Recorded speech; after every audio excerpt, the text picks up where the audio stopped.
नमस्कार, मैं हूं अंजलि। एक बार फिर हाजिर हूं एक और बड़ी खबर के साथ और आप देख रहे हैं केपी न्यूज चैनल। अपाहिज की दुकान पर कब्जा कर 5 लाख एडवांस और किराया वसूलता रहा बीजेपी नेता। दूसरे की मजदूरी कर पेट पालता रहा दिव्यांग की शिकायत पर दुकान मिली पर नहीं हुई कोई कार्यवाही। सत्ता के नशे में चूर बीजेपी नेता अपाहिज को भी दर दर की ठोकरें खिलाने से नहीं चुका। अब देखना दिलचस्प होगा कि बीजेपी नेता पर कोई कार्रवाई होती है या नहीं।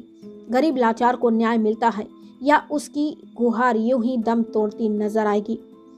स्टेडियम में बनी नगर पालिका दुकानों को 5 साल पहले नीलामी में खरीदने के बाद भी हासिल नहीं कर सका एक अपाहिज। मामला राजगढ़ के कमलेश साहू का है, जिसने 2017 में एक 29 नंबर दुकान को दिव्यांग कोटे में लिया था। इस आरक्षित दुकान को अधिक बोली होने पर नगर के दिव्यांग कमलेश साहू को आवंटित की गई थी। आवंटित दुकान 3,10,000 में नीलाम हुई थी। नीलामी बोली के पूर्व 10,000 कमलेश ने जमा किए थे। 3 लाख और जमा करना था, जिसे विभाग ने समय दिया था, लेकिन जब तक दुकान नगर पालिका द्वारा हैंडओवर नहीं की गई थी।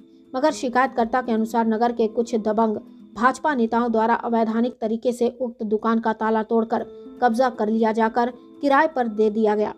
शिकायतकर्ता लगातार सालों तक नगर पालिका के चक्कर काटता रहा। नेता इसकी दुकान का किराया वसूलता रहा।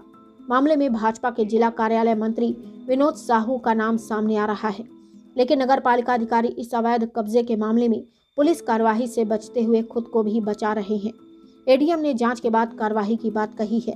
अब शिकायतकर्ता 5 साल बाद दूसरे की मजदूरी छोड़ खुद की दुकान में तो पहुंच गया, लेकिन इस दुकान का 5 साल तक मोटा किराया वसूलने वाले बीजेपी नेता और नगर पालिका की दुकान का ताला तोड़ने और अवैध रूप से किराया वसूलने पर 420 की कार्यवाही का इंतजार है। राधे श्याम चौरसिया की रिपोर्ट। अच्छा, कहाँ रहते हो? 5 बड़े में। अच्छा, आपने ये नगर पालिका की दुकानें ली थी?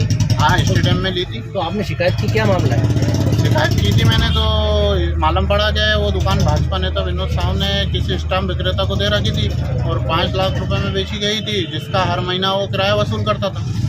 तो उस पर कब्जा कर रखा था कि भाजपा? कब्जा कर रखा था। तो उसके लिए आपने किसको शिकायत की? कब्जा कर रखा था, उसकी शिकायत मैंने कलेक्टर साहब और सीओ साहब से की। फिर क्या कार्रवाई हुई आगे? कार्रवाई ये हुई कि उन्होंने कि बाकी की जो राशि है वो जमा कर दी है। पुलिस बल से हम दोबारा खाली करवाएंगे। तो आपने वो राशि जमा की है? पूरी राशि जमा कर दी।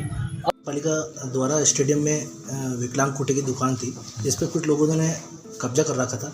इसकी उसने शिकायत भी की, तो उसमें क्या कार्रवाई सर, उसमें आगे की मतलब कि किस तरह की कार्रवाई की जाएगी सर?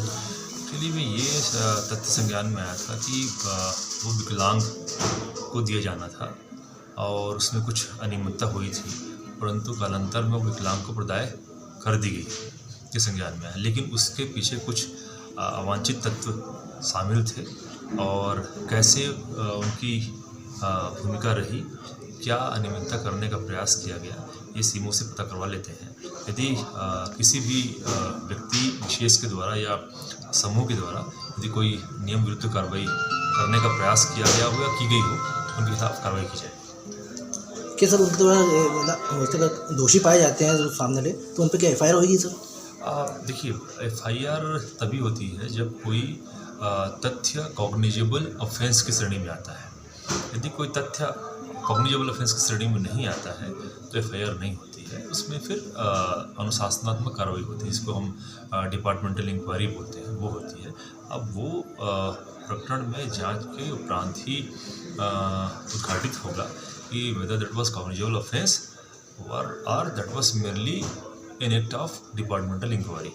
जो भी होगा नियमानुसार कार्रवाई करेंगे।